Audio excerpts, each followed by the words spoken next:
Shalom. Shalom. My name is Abraham Matthew, Nama saya adalah Abraham Matthew, and I want to continue with the series that we have been doing. dan saat ini saya ingin melanjutkan pelajaran-pelajaran yang selama ini sudah kita jalani bersama, On the tripartite man. yaitu mengenai manusia yang terdiri dari 3 bagian. Thus far, I believe that whatever has been spoken and taught, Dan karena itu sejauh ini saya percaya apa saja yang sudah saya ajarkan dan kita pelajari bersama, that if you have been following, kalau Anda selama ini terus ikuti dengan baik, I pray it has been a blessing in your life. saya berdoa supaya semua pelajaran ini bisa menjadi berkat dalam kehidupan I Anda. pray that you will revolutionize the way you think, Saya berdoa supaya seluruh pelajaran ini bisa membuka pewahyuan dari cara Anda berpikir and it will transform your life. dan akan mengubahkan kehidupan Anda. Let's pray. Mari kita berdoa, saudara. Thank you, God, for today. Bapa di surga, terima kasih untuk hari Thank you ini. for your word. Terima kasih untuk firman-Mu. Bless your word. Berkati firman-Mu, Tuhan. Lord, give us a new revelation of you. Tuhan, berikan kami pewahyuan yang baru akan Engkau. Help us to study through the word Tolong supaya kami bisa belajar melalui firman-Mu. and help us to look at Jesus as an example Dan tolong supaya kami bisa memandang Yesus sebagai contoh kami. of how he overcame Mengenai bagaimana cara dia bisa mengalahkan. and became a conqueror. Dan kemudian dia bisa menjadi pemenang. Help us to do likewise. Tolong supaya kami bisa melakukannya juga, Tuhan. Thank you, Lord. Terima kasih, In Tuhan. Jesus' name we pray. Dalam nama Yesus kami berdoa. Amen. Amin. We were just discussing in the previous session Di dalam pelajaran kita yang sebelumnya, kita baru saja membahas concerning the conscience of a man, mengenai hati nurani manusia, the second faculty in the spirit realm, in the spirit man. yaitu bagian yang kedua dari roh manusia. It is the faculty that decides or discerns what is right and wrong. Roh inilah yang bagian hati nurani inilah yang akan bisa membedakan dan yang akhirnya memutuskan apa yang benar, apa yang salah. You'll be able to know, discern the things of God and not the things of God. Dan pada akhirnya engkau nanti akan sanggup bisa membedakan perkara-perkara yang berasal dari Tuhan dan yang juga tidak berasal dari Tuhan. Now, conscience has a very big part to play with the will of man. Dan hati nurani ini, saudara, memiliki bagian yang sangat besar yang berhubungan erat dengan kehendak manusia. But ultimately, the will of a man is the one that makes a decision. Tetapi pada akhirnya kehendak manusialah yang akan membuat keputusan akhir. You can choose what to believe. Anda bisa memilih apa yang ingin Anda percayai. You can even choose not to believe. Anda bahkan juga bisa memilih untuk tidak percaya. So let me continue where we stopped from. Jadi mari biar kita lanjutkan bersama-sama dari tempat terakhir pelajaran kita. In Matthew chapter 26, we were looking through the life of Jesus. Mari saudara, di dalam Matius pasal 26 kita akan lihat bersama-sama melalui kehidupan Yesus. Jesus was going through a very severe test in his life. Yesus pada saat itu sedang mengalami suatu tes ujian yang sangat berat sekali dalam hidupnya. 3.5 years he walked on this Selama earth. 3,5 tahun dia hidup melayani di atas muka Lived bumi as a ini. man. Hidup sebagai manusia. Experienced all the difficulties like you and I do. Mengalami segala macam kesulitan-kesulitan seperti yang dialami Anda dan saya But with the juga. help of the Holy Spirit, the third person of the Godhead, Tetapi dengan pertolongan Roh Kudus, saudara, bagian pribadi Allah yang ketiga, something happened in his life. sesuatu itu terjadi di dalam kehidupannya. He was able to overcome every situation. Pada saat itu dia sanggup mengalahkan segala macam situasi. But this was a time and a season Tetapi ini merupakan suatu masa, suatu waktu when Jesus was going through a severe test, di mana Yesus ini sedang melalui suatu ujian berat, the final mission of his life. yaitu misi terakhir dari kehidupan He dia di knew bumi. where he came from. Dia tahu untuk apa dia datang. He came to deliver man from sin. Dia datang untuk melepaskan manusia ini dari dosa. As a man, Sebagai manusia, let's see what happened. mari kita lihat apa yang terjadi. Verse 37 says, he brings all his friends to go to that place. Matius 26 ayat 37 di situ dikatakan dia membawa teman-temannya ke tempat itu. Then verse 38, Jesus says, Kemudian perhatikan ayat 38 di sini, Yesus berkata, then he said unto them, lalu katanya kepada mereka, my soul is exceedingly sorrowful unto death. So tarry with me here and watch with me. hatiku sangat sedih, seperti mau mati rasanya. Tinggallah di sini dan berjaga-jagalah dengan aku. Here in your Indonesian Bible says, my heart. Di dalam terjemahan Alkitab Indonesia kita di sini, saudara, dikatakan hatiku. But my English Bible says, my soul. Tetapi di dalam terjemahan Inggris versi King James, saudara, di situ dikatakan jiwaku. jiwaku. In your soul, as I said, you have the three facilities. Di dalam jiwa Anda ini, saudara, seperti yang sudah saya jelaskan, Anda memiliki 3 macam bagian di sini. The mind, the will, and the emotions. Yaitu pikiran Anda, kehendak, emosi atau Now we are going to perasaan see kita. how these three makes an effect. Dan sekarang kita bisa melihat, saudara, bagaimana ketiga bagian ini bisa memberikan efek di dalam diri kita. Jesus was going through his last hours. Yesus pada saat itu sedang melewati jam-jamnya yang terakhir. He says that my soul, my mind, my will, my emotions is sorrowful unto death. Yesus berkata pada saat itu, jiwaku, yaitu pikiranku, kehendakku, perasaanku itu begitu sedih, rasanya seperti mau mati. Listen, Dengarkan baik-baik. he's a man. Dengarkan, sebagai manusia, He's struggling himself. Yesus itu sendiri memiliki pergumulan di dalam dirinya. He wants to surrender his will Dia kepingin menyerahkan kehendaknya to God's will. kepada kehendak Allah. But it was not easy, Tetapi hal itu ternyata tidak He mudah. struggles. Dia sendiri bergumul, like you and me. sama seperti Anda dan saya. So that's why I want you to know, Karena itulah sebabnya saya ingin supaya saudara tahu. Jesus understands you very well. Yesus itu sungguh-sungguh mengerti keadaan Anda dengan But sangat if you look at baik. Jesus, Tetapi kalau Anda perhatikan Yesus, He overcame. Dia bisa mengalahkan itu If you semua. overcame, Kalau Dia bisa you mengalahkannya, can do it too. engkau juga bisa melakukannya. Here Jesus tells his people, Di sini Yesus berkata kepada umat-umatnya, watch and pray with me. berjaga-jagalah dengan aku, And- berdoalah bersama And aku. immediately Jesus falls onto his knees. Dan pada saat itu juga Yesus itu bersujud. Verse 39 says he fell on his face and prayed, "Oh Father, if this is possible, let this cup be passed over me. Not I will, but as thy will." Ayat 39, maka ia maju sedikit lalu sujud dan berdoa, katanya, "Ya Bapakku, jikalau sekiranya mungkin, biarlah cawan ini lalu daripadaku, tetapi janganlah seperti yang ku kehendaki, melainkan seperti yang engkau kehendaki." Jesus was struggling to give his will to the Father's will. Yesus pada saat itu dia sedang bergumul untuk menyerahkan kehendaknya kepada kehendak Bapa. As a man, Sebagai manusia, that emotions were completely now overcoming him. di mana sebagai manusia, emosinya, perasaannya pada saat itu rasanya seolah-olah mulai mengendalikan dia atau menguasai dia. Jesus understood what he was praying. Tetapi Yesus pada saat itu dia sungguh-sungguh mengerti apa yang sedang dia doakan. When he pictured himself, Pada waktu dia menggambarkan dirinya sendiri, he suddenly saw himself, he's going to be hanged on 3 nails. di mana pada saat itu dia melihat dirinya sendiri dia akan tergantung dengan paku. And he saw that he's going to be crowned with thorns. Dan dia bisa melihat bayangan dirinya bahwa dia akan segera diberikan mahkota duri. He found himself that he's going to be beaten by 39 Dan stripes. kemudian dia sudah tahu bahwa kejadian berikutnya adalah dia akan dicambuk sampai 39 kali. He know that his beard is going to be pulled. Dan dia tahu bahwa janggutnya itu akan dicabut atau ditarik. He's going to be slapped around. Dia akan ditampar. And he knows he's going to be spit upon. Dan dia tahu bahwa nanti dia itu akan diludahi oleh All orang-orang. this was troubling his mind. Semua kejadian-kejadian gambaran itu sedang menggelisahkan pikiran Yesus. His emotions was affected. Dan emosi di dalam diri Yesus itu terpengaruh akibatnya. And his will could not be surrendered at that time. Dan pada saat itu kehendaknya itu rasanya tidak bisa diserahkan pada saat itu. But we read it in the Bible again. Tetapi kita bisa baca sekali lagi di dalam The Alkitab. same prayer he prayed the second time. Doa yang sama itu juga dia ucapkan yang kedua kali. Lord, if it is thy will, Tuhan, kalau itu memang kehendakmu, take this cup of suffering.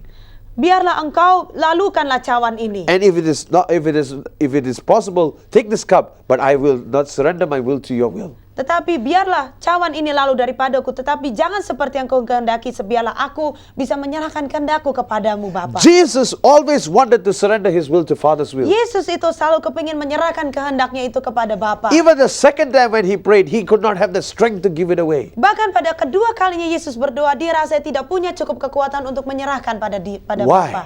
Kenapa? It's not the pain of all those agony, physical agony. Karena saudara, bukan masalah Yesus adalah bukan karena dia takut akan rasa sakit dan semua rasa sengsara nanti yang akan dia derita. The biggest pain in his life that he's going to experience. Tetapi rasa luka yang paling dalam yang akan dialami oleh Yesus For umur the hidupnya, first time in his life, untuk pertama kalinya seumur hidup dia, from eternity, dari masa kekekalan, he's going to be separated from his Father. dia akan dipisahkan selama beberapa saat lamanya dengan Bapanya. For the first time in his life, he's going to be lonely without his Father. Untuk pertama kalinya di dalam kehidupannya, dia akan menjadi sendiri saja tanpa Bapanya. He is not going to have any more communications with his Father. Dia tidak akan lagi memiliki komunikasi yang pada saat itu, saudara, dengan Bapanya. Oh, that love that he shared with his Father is going to be cut. Dan kasih yang selama ini sudah dia bagikan bersama-sama dengan Bapaknya akan terputus selama beberapa saat itu. What a pain.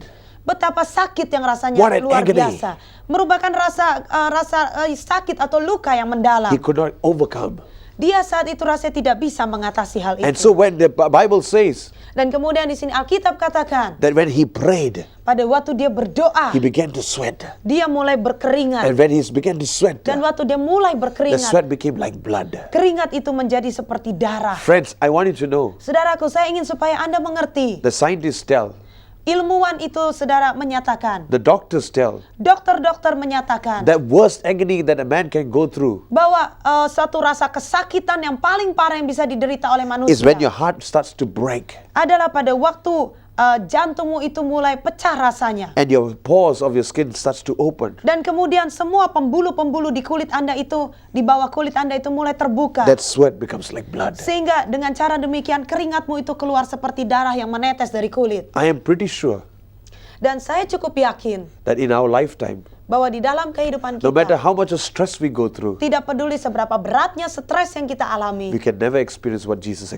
experienced. tidak akan sampai mengalami seperti yang Yesus alami pada saat itu. But for the first time, Tetapi untuk pertama kalinya, Jesus experienced this. Yesus mengalami perkara ini. But what did Jesus do? Tetapi apa yang dikerjakan oleh He Yesus went on saat to itu? pray. Dia kemudian bersujud dan He dia went to berdoa. pray. Dia berdoa. The devil was trying to overcome his willpower. Iblis saat itu sedang berusaha mencoba mengalahkan kuasa kehendak Yesus. But when the third time he began to pray and surrender it to God, Tetapi pada waktu ketiga kalinya dia mulai berdoa dan menyerahkannya kepada Allah, the Bible says the angel of God comes to him, Alkitab mencatat bahwa malaikat-malaikat Allah itu datang kepada dia, strengthens him, menguatkan dia, and immediately his whole spirit began to change. pada saat itu juga seluruh rohnya itu mulai berubah. When his will was surrendered to God's will, Pada waktu kehendak Yesus itu diserahkan kepada kehendak Allah, what is the key that makes you to surrender? apakah kuncinya yang membuat Anda itu bisa menyerahkan kehendakmu? Obedience. Ketaatan. So when in obedience, Jadi pada waktu ketaatan ini terjadi, when you obey to God's will, surrendering it to God's will, pada waktu Anda taat dan Anda dengan taat menyerahkan seluruh kehendakmu kepada Allah, some life comes into you.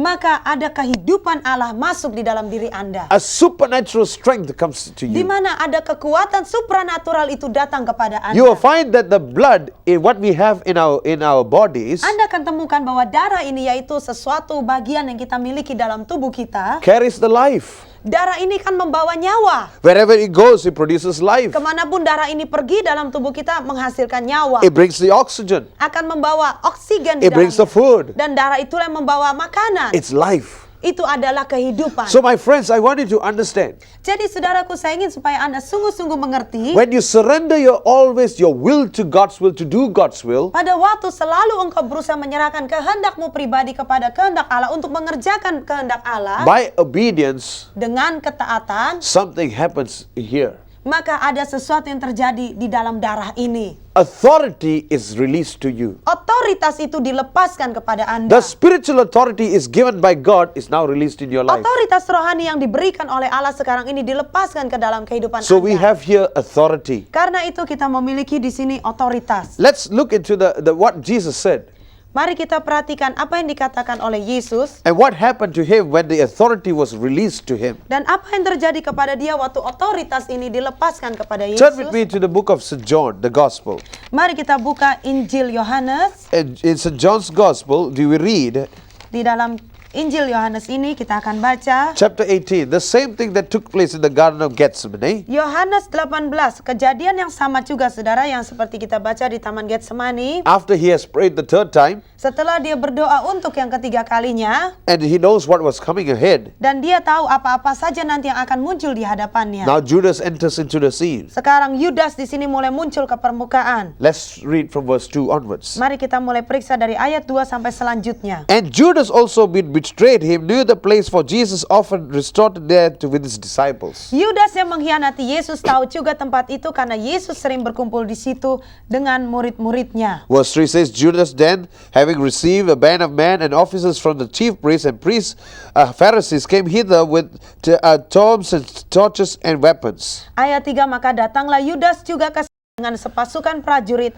dan penjaga-penjaga bait Allah yang disuruh oleh imam-imam kepala dan orang-orang Farisi lengkap dengan lentera, sulu, dan senjata. Now, please remember, this is the third time after Jesus has surrendered completely to the Father's will. Mari saudara, Anda ingat baik-baik bahwa kejadian ini terjadi setelah ketiga kalinya Yesus berhasil menyerahkan kehendak pribadinya kepada kehendak Bapa. The angel of God has strengthened him. Malaikat Tuhan itu telah datang untuk menguatkan dia. Now, Sekarang, to see how the authority is released. Anda bisa melihat bagaimana otoritas itu dilepaskan. A supernatural authority. Suatu otoritas supranatural. Verse 4. Ayat 4. When Jesus therefore, knowing all things that should come upon him, and went forth and said unto them, Whom do you seek? Ayat 4, maka Yesus yang tahu semua yang akan menimpa dirinya maju ke depan dan berkata kepada mereka, siapakah yang kamu cari? You see, this authority carries boldness. Anda lihat saudara bahwa otoritas inilah yang akan membawa keberanian. It brings you even to the point where you face to face with the enemy. Ini bahkan yang akan membawa engkau mencapai satu titik poin berhadapan muka dengan musuh. Until you exercise the spiritual authority, Sampai engkau mau mempraktekkan otoritas rohani Anda. you will run away from your enemy. Kalau engkau belum mau praktekkan, maka selama ini engkau akan terus-menerus lari daripada musuh But when you Anda. learn to receive and move with this authority, Tetapi kalau engkau belajar mau menerima otoritas ini dan belajar menggerakkannya, you will be a different man. maka engkau akan menjadi manusia yang berbeda. You will be bold. Engkau akan berani. Let's look at what happened to Jesus. Mari kita lihat apa yang terjadi pada Yesus. Jesus came straight forward to Judas. Yesus saat itu datang langsung ke hadapan Yudas. Judas kisses him Yudas mencium Yesus and betrays him. dan mengkhianati dia. Look at Jesus. What did he ask? Perhatikan apa yang dilakukan oleh Yesus. Whom do you want? Dia bertanya, siapakah yang kamu cari? And they answered him and say, verse 5, Jesus of Nazareth. Dan ayat 5, jawab mereka, Yesus dari Nazaret. And Jesus said, I am he. Dan katanya kepada mereka, Yesus berkata, akulah dia. And Judas also was with him that betrayed him.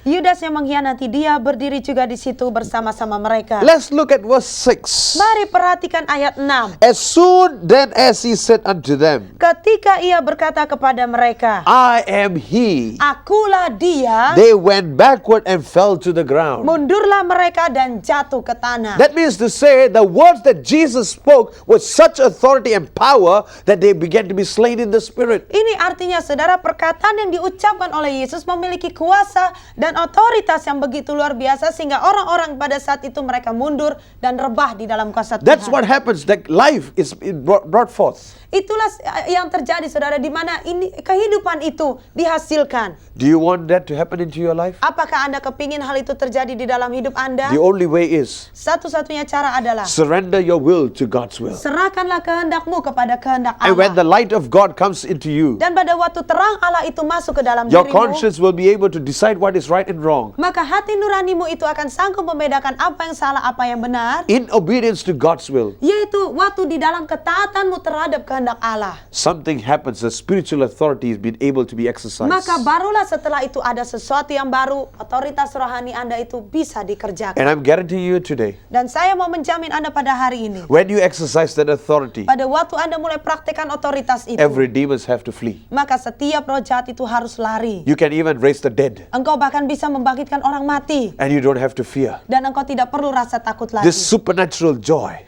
Sukacita yang supranatural or itu, the supernatural peace that you receive. atau damai sejahtera supranatural yang akan engkau terima. Remember this, Ingat akan satu hal ini. Judas came with his soldiers Yudas itu datang bersama dengan tentara-tentara. with knives and swords, Mereka itu membawa pisau, pedang. but Jesus went straight forward without any weapons. Tetapi Yesus itu datang langsung kepada mereka tanpa bawa senjata apapun juga. They came in the natural, Mereka datang secara jasmani. but Jesus reacted in the supernatural. Tetapi Yesus saat itu bertindak secara supranatural. I believe you can do that too. Saya percaya saudara bisa melakukan hal itu juga. And when you speak that powerful words of God, Dan pada waktu engkau mengucapkan kata-kata Allah yang penuh kuasa itu, life comes into you. maka kehidupan itu akan masuk ke dalam diri You will never Anda. be afraid of circumstances. Engkau tidak akan pernah berasa ketakutan lagi akan situasi apapun juga. And I believe Dan saya sendiri percaya, what Jesus did, apa yang sudah Yesus lakukan, you can do it too. engkau bisa melakukannya juga. Now let's go to the next part. Sekarang mari kita masuk ke dalam bagian yang The next faculty that you have in the third and final faculty in the spirit realm bagian yang terakhir yang kita miliki di dalam roh kita, that is called communication. yang disebut sebagai komunikasi. What is communication? Apakah komunikasi itu sebenarnya? It is the facility, that area that we open ourselves to worship God. Komunikasi itu adalah suatu fasilitas atau suatu bagian di mana kita membuka daerah itu untuk menyembah Allah, In spirit and in truth. yaitu menyembah di dalam roh dan di dalam In kebenaran. John chapter 4 verse 24 we read Di dalam Yohanes 4 ayat 24 di sini kita bisa baca, that Jesus said, if you worship God, worship Him in spirit and in truth. di mana Tuhan katakan di situ, jikalau engkau mau menyembah Allah, menyembah Dia di dalam roh dan kebenaran. This is what happens to you when you worship. Inilah yang akan terjadi kepada Anda pada waktu Anda menyembah. Please understand this. Mari Anda ingat, mengertilah hal ini dengan If you baik. want to experience something supernatural, Kalau Anda ingin mengalami sesuatu yang supranatural, if you want to experience the voice of God, kalau Anda sungguh-sungguh ingin mengalami suara Allah, there is a secret that you need to learn. ada suatu rahasia yang perlu engkau pelajari. All through our lives we experience bad things, Seluruh di dalam kehidupan kita, kita pernah mengalami perkara-perkara and our buruk. emotions are damaged. Dan kemudian emosi perasaan kita akhirnya rusak. Our feelings are hurt, Perasaan kita menjadi terluka, disappointed, menjadi kecewa, frustrated. menjadi frustrasi. Now how do you handle all this? Sekarang bagaimana cara engkau bisa mengatasi itu You semua? got to go back to that God, the source of love. Engkau harus kembali kepada Allah yang menjadi sumber kasih itu. You got to go back to Him and worship Him. Engkau harus kembali kepada Dia dan menyembah Dia. Why?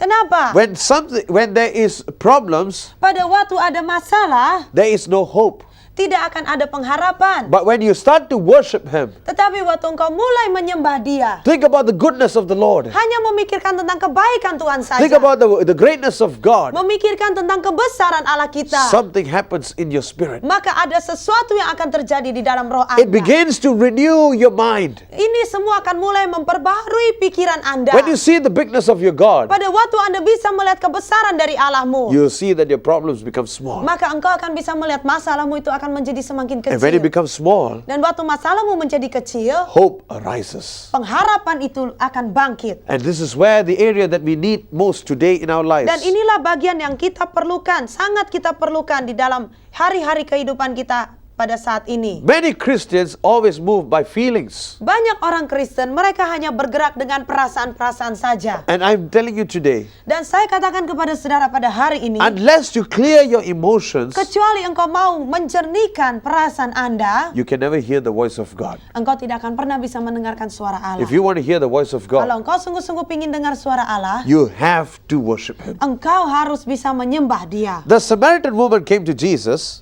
Perempuan Samaria itu datang kepada Yesus, and Jesus was able to perceive what was in her. dan Yesus pada saat itu sanggup melihat di dalam roh, dia mengetahui di dalam roh apa yang terjadi pada perempuan The Samaria problem in itu, her life.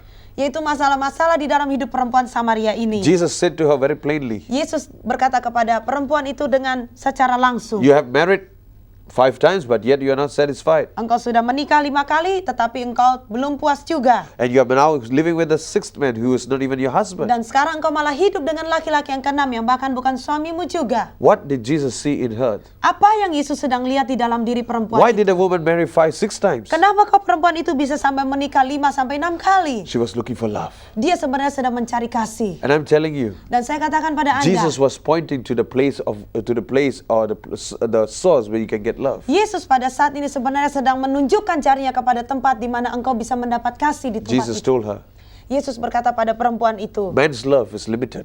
kasih manusia itu terbatas sifatnya. Man's love is conditional. Kasih manusia itu bersyarat But if you go sifatnya. back to the source of love, Tetapi kalau engkau mau kembali kepada sumber kasih itu, give her all your emotions, menyerahkan segala isi taking perasaan, away that rejection from your life. mencabut keluar setiap penolakan-penolakan dalam hidup, Oh, let the hope of God come dan alive in you. izinkanlah pengharapan Allah itu menjadi hidup di dalam diri Anda. My friends, Saudaraku, hope is something that we cannot give up. pengharapan itu adalah sesuatu yang tidak boleh kita buang atau kita menyerah. Without hope, Tanpa pengharapan, there will be no faith. maka tidak akan ada iman. When there's no faith, Pada waktu tidak ada iman, there's no supernatural help maka tidak akan ada pertolongan supranatural itu, or miracles atau mujizat, or blessings. atau berkat. It's all in your hands today. Semuanya terletak di tangan saudara pada hari ini. So there is a choice in us. Karena itu ada satu pilihan di dalam diri A kita. choice in us. Suatu pilihan di dalam diri kita. If you surrender yourself to God's will, Kalau engkau mau menyerahkan segenap dirimu kepada kehendak Allah, something can happen to you. maka sesuatu itu bisa terjadi pada Anda. It happened in my life.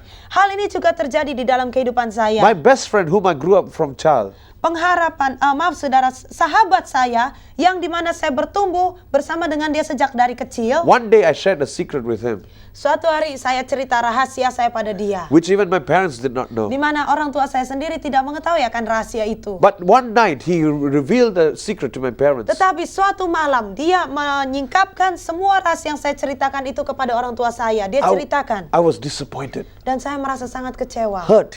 terluka. I wanted to actually have revenge on him. Saya bahkan sampai kepingin balas dendam pada teman saya itu. But I know it's not good. Tetapi saya tahu bahwa hal itu tidak But I baik. cannot forgive him either. Tetapi saya juga tidak bisa mengampuni dia So juga. I asked God, Jadi saya minta pada Tuhan, God help me. Tuhan tolong saya. 3 days, God never answered me. 3 hari Tuhan tidak pernah menjawab On saya. the 4th day, Pada hari yang keempat, God spoke to me. Allah berbicara kepada saya, Abraham, Abraham, if you don't forgive him, kalau engkau tidak mau mengampuni temanmu, I cannot forgive you. aku pun tidak bisa mengampuni I engkau. said, God, I got no hope. Saya katakan, Tuhan, aku tidak punya pengharapan All my lagi. hope is gone. Semua pengharapanku ini hilang. God says, I will renew your hope. Tetapi Tuhan katakan, aku akan perbarui pengharapanmu. Forgive him first. Ampuni orang itu dulu. And then God give me a secret Dan kemudian Tuhan memberikan pada saya suatu rahasia, how to overcome it. bagaimana cara bisa I mengatasinya. want to share it with you Saya mau bagikan hal ini so pada that you can Anda, apply it in your life supaya Anda bisa mengaplikasikan hal ini dalam hidup and Anda. you get the victory too. Dan waktu Anda menerapkan, engkau bisa memperoleh God kemenangan itu. asked me to worship him. Allah meminta saya untuk menyembah Dia. I began to sing songs. Saya mulai menyanyikan lagu-lagu I pujian. began to sing about the love of Jesus. Saya mulai menyanyikan lagu-lagu tentang kasih And Yesus. suddenly when the presence of God came, Dan tiba-tiba pada waktu hadirat Tuhan itu turun, God told me to put